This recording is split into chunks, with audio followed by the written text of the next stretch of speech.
devil bird. Now they get this name because when they dive down into the water to hunt for their prey, they'll stick their long necks back out of the water, and they look like little snakes swimming upon the water. Now, another fun fact about them is they do not have waterproof feathers, so when they go diving into the water and come back out, they need to sit there with their wings wide open so they can fully dry them. Now, there is a very large alligator over on my left-hand side over there. Now, he looks to be about probably 6 to 7 feet, maybe bigger than that. He's just swimming along in the duckweed.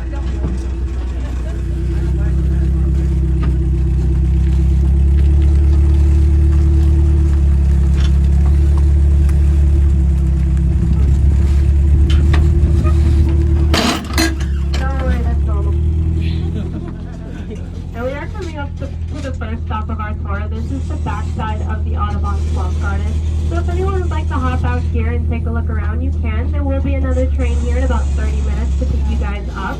But if not, we can continue to keep on rolling. And I think we're going to keep on rolling. Anybody wants to get off in a swamp?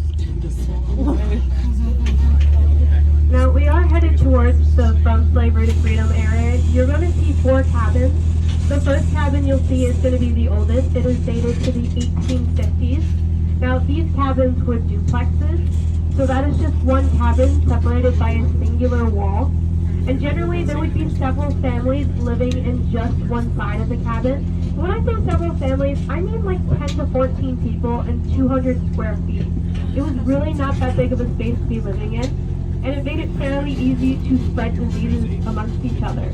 So another reason why their lifespan was so short. Now, if there is a tour going on currently, I will be silent out of respect for my coworker. But if not, I will keep on talking once we make this turn.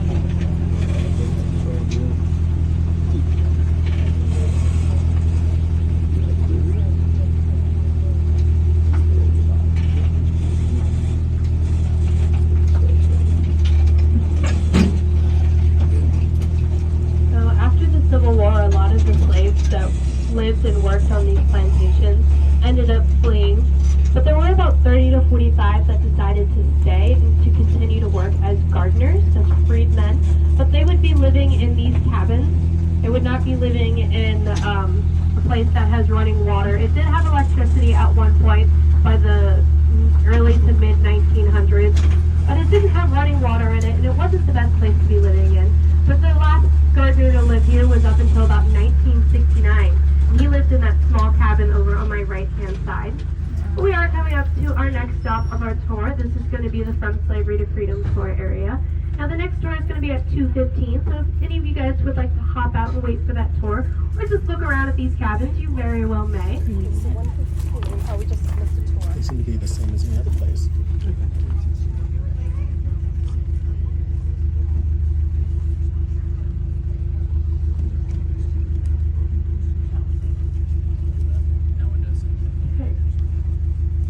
Now, in the very beginning of our tour, I pointed out to you guys the oldest tree.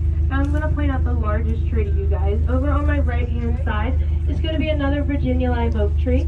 Now, this tree doesn't look very tall, but if you look at the branches and how widespread they are, especially how thick they are, you can really tell how big this tree can get. It makes me wonder how much the other tree would have grown if it wasn't stunted by a fire pit. There's someone climbing that. Somebody's climbing that tree. Everybody. So we're going to keep on moving forward.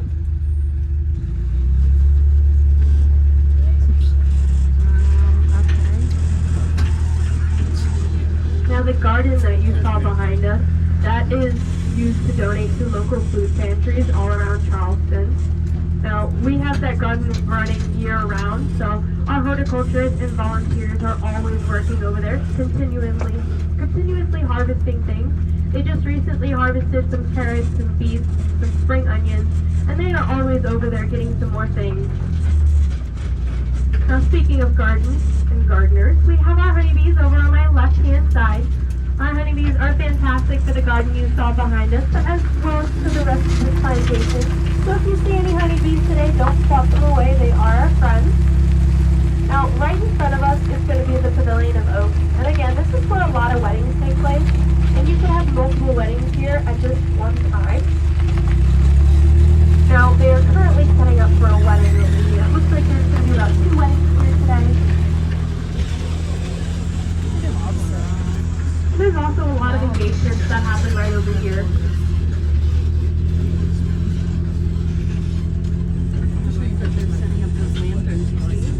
Oh, I bet they're breathtaking. Now, over on my right-hand side in this big open field, now there's going to be 3 crepe myrtle trees in the middle of this field. There's going to be 2 more that are lining it. But this field played a very significant role in the early days of Magnolia Plantation. And that's because it housed the 13 original slave huts. Now I say huts because they were made out of gumbo clay and sticks. They were not made out of wood like the ones you saw behind us. That wasn't until the early 1800s when those cabins were introduced. Up until then, they were using these huts. Now gumbo clay did get as hard as cement, but it still was not the best living conditions to be living in because again, it was made out of mud, it was very low and close to the ground, and so anytime it would rain or storm, their homes would flood, which made it more susceptible to spreading diseases to each other because again, you would have several families living in just one hut.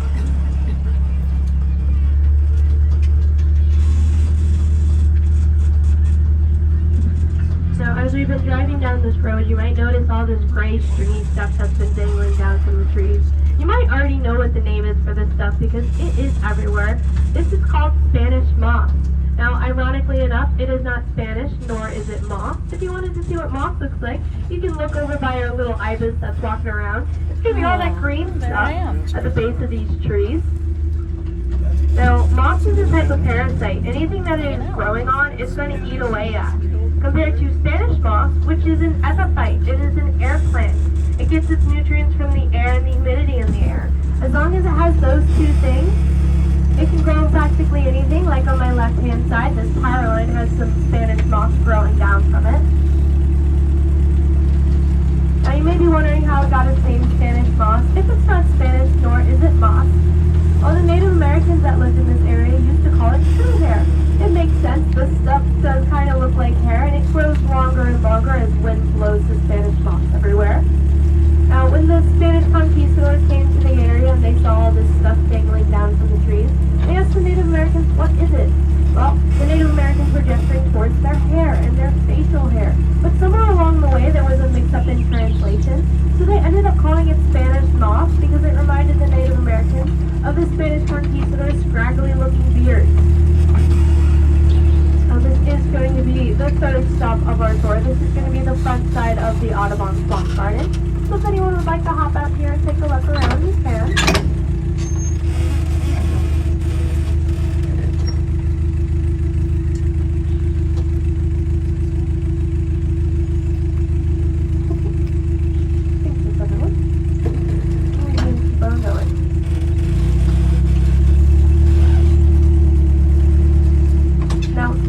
Is fun to look at, but I highly recommend not picking it up because it is home to plenty of critters such as ticks, chiggers, and a little red bug that will leave a nasty bite. So be careful what you decide to take home as a souvenir. But over on my left-hand side, this is going to be the Audubon Swamp Garden. Now this is named after John James Audubon. I briefly mentioned him, but I'll tell you who he is. He is a French-American naturalist known for painting over 400 Native American birds, about 435 of them. Now, he spent a lot of his time here at Magnolia Plantation and Garden researching the birds that would come through here, the migratory species, and he would paint and research them. And so he spent a lot of his time here at the Drayton Plantation. So he became very close friends with the Draytons, hence having a swamp named after him. Now, this swamp also has a claim to fame in Hollywood. Maybe trying to guess what movie that might be. Maybe The Patriot or Forrest Gump. or the Notebook, but it is actually part of the inspiration for Shrek's Swamp. Now, not Shrek the movie, but his swamp. And that's because a lot of the producers came down to South Carolina to look at all the different swamps we have here. They spent a lot of their time at the Audubon Swamp Garden, drawing a lot of their inspiration from over there. Over on my right-hand side is going to be this skinny-looking tree. Now, this tree is going to be called the palmetto tree. It is different than a palm tree. A palm tree is actually going to be the largest form of grass you can find compared to a palmetto tree, which is a tree with a spongy-like texture to it. Now, this tree is on South Carolina's state flag, and that's because it played a very significant role in the early days of the American Revolution. And that's because the British Royal Navy learned of all the imports and exports coming in and out of Charleston. It was a very popular place, especially that Carolina gold, rice, indigo, and again, it was a very large slave port. So, the British Royal Navy came down with 9 ships. They ended up battling it out over on Sullivan's Island, where the American colonists lined the beaches with these palmetto trees. Now, a lot of the American generals did not think that these trees were going to help in the slightest. If anything, they thought it was going to be a disaster. But because of the spongy-like texture inside of these trees, when cannonballs were shot towards the fort, they would embed themselves into the fort. Not only that, but they would bounce right back off. So, not only did it give them another line of protection, they had those palmetto trees and they had cannonballs embedded in the fort. But then they also had more ammunition. Once those cannonballs had cooled down, they would go back out, pick them up, and shoot them at the enemy. Now that is one form of recycling. Now there were 9 ships that went out that day, but only 8 of them made it out, and that's because that last ship ended up beaching itself over on Sullivan's Island. There are a lot of sandbars over there, so it's fairly easy to do that. And the British Royal Navy knew at this point they had no chance, so they burnt down that last ship that ended up getting stuck, because they didn't want the American colonists getting inside of the hull of the ship. I would like to draw your attention to the left-hand side, though. Now, it's going to be a tree with a hole in the bottom of it. It's going to have a lot of dirt in front of it as well. There's going to be one more right here that also has a hole in the bottom of it. Now, that tells me it is home to our armadillos. Yes, we have armadillos here in South Carolina. Now, I'm originally from Northern Virginia. I've never even heard of armadillos living in the United States until I moved here. And I found out they were actually an invasive species all over the South and the Southwest. Now, they are aerators. They do like to dig up in the soil and the mud, and plenty of our gardeners do not like them. But I think they're pretty neat. Just don't tell the gardeners I said that.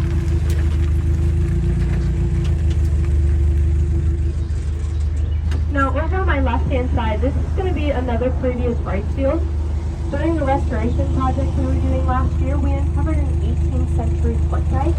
Now, that might not sound like much, but this foot dike was made out of wood. It's been submerged in the water for centuries, and it's so surprising to see that it was still out there standing.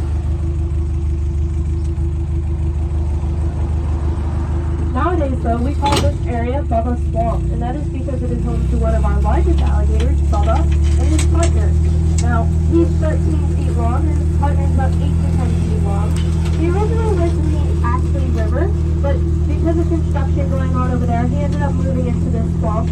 Now, this isn't just the only area of the swamp. There's also a backside to it. So they hardly hang out in this front area, but I have seen his partner, and she is quite large. So there is one more alligator that is worth mentioning. He lives over in the Ashley River. Now,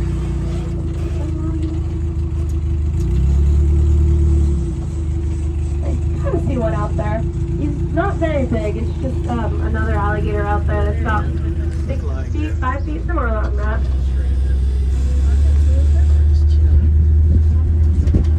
But the alligator, the other one that was worth mentioning, he lives in the Ashley River. He is 13 feet long. His name is Hannibal. Now, if you've ever heard the name Hannibal before, you might be able to guess why he's called that. But if not, I'll tell you. He likes to eat smaller alligators.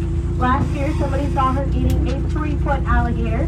And he's still over in the Ashley River, and I'm sure he's still going after smaller alligators. I have not seen him yet, and when I do, that will be a sad sight to see. Over on my right-hand side, you'll notice all this grassy-like substance coming out of the ground. This stuff is going to be called sweetgrass.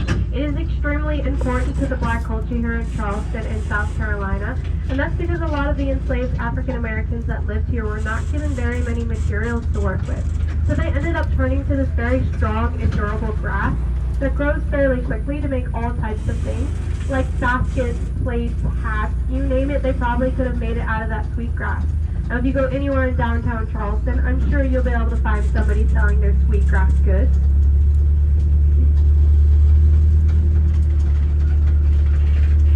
As we move through this gate, I'd like to point out we are on the National Registrar of Historical Places, and that is thanks to the man that built that gate, Reverend John Drayton. Now, Reverend John Drayton lived here in the 1840s, and while he was here, he ended up getting sick with tuberculosis.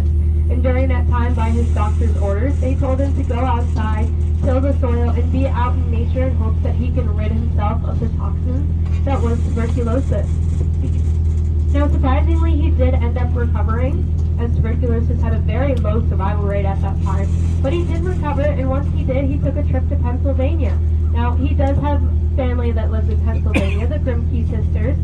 But while he was there, he ended up meeting a woman named Julia Ewing. Now, Julia Ewing was a city girl. She loved the city and was not ready to leave the city for the buggy swamps of South Carolina, especially knowing all the things that lay in wait, like the alligators and venomous snakes and snapping turtles, just everything that would be after her. She was not ready to move down here for that. But she did have two weaknesses, one being for Reverend John Drayton, and the other being for flowers. Now I'll quote Reverend John Drayton here.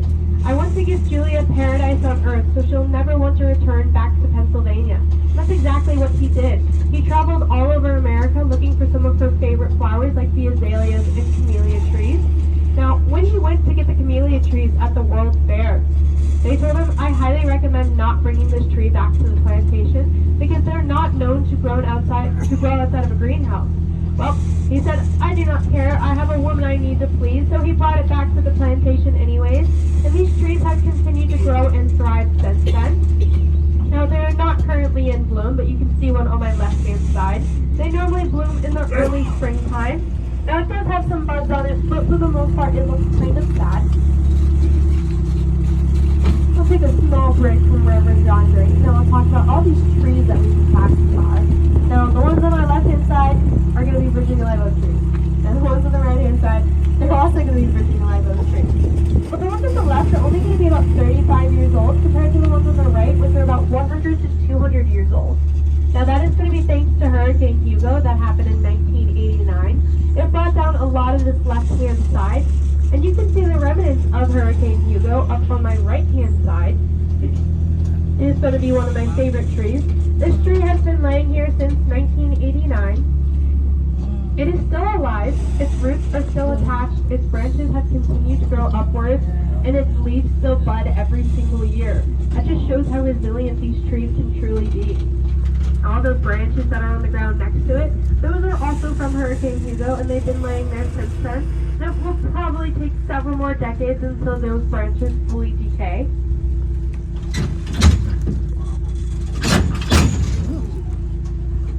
Now, it took a long time for them to recover this plantation after Hurricane Hugo. They had to close down for several years.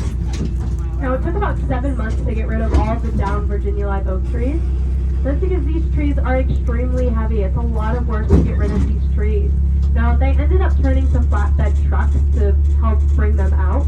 But they quickly realized as soon as they put these trees on the flatbed trucks, it ended up popping the tires. So they could not use these trucks. They needed heavier equipment.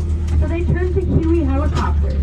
Now, it took about 7 months for them to fully get rid of all the tree debris from these Virginia live oak trees. They would break it down to John's Island where they would continue to dispose of it. As for the rest of the plantation, it took several more years until they could open back up. Because that's a lot of the flowers that were on display ended up getting torn from the ground, as well as some other trees. So it took a long time to get them back to their original status. But I'll go back to Reverend John Drayton. Now, he did live here during the Civil War. He was a plantation owner and a slave owner. And so during the Civil War, he ended up fleeing up north to Flat Rock, North Carolina, where he had a second home.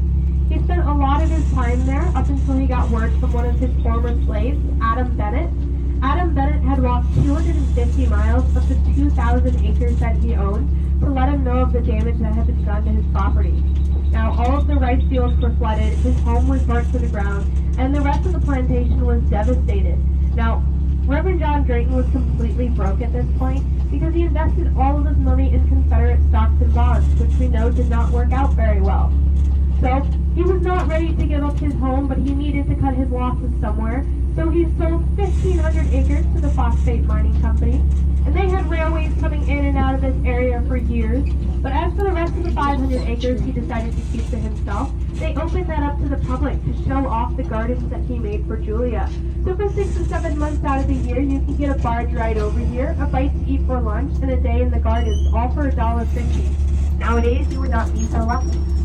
Now, we are coming up to one of our last stops of the tour. This is showing you that entrance to that long white bridge you may have heard about. And if you're curious about looking at that bridge, you can either look at it right in front of me, or you can enter into the left-hand side over here.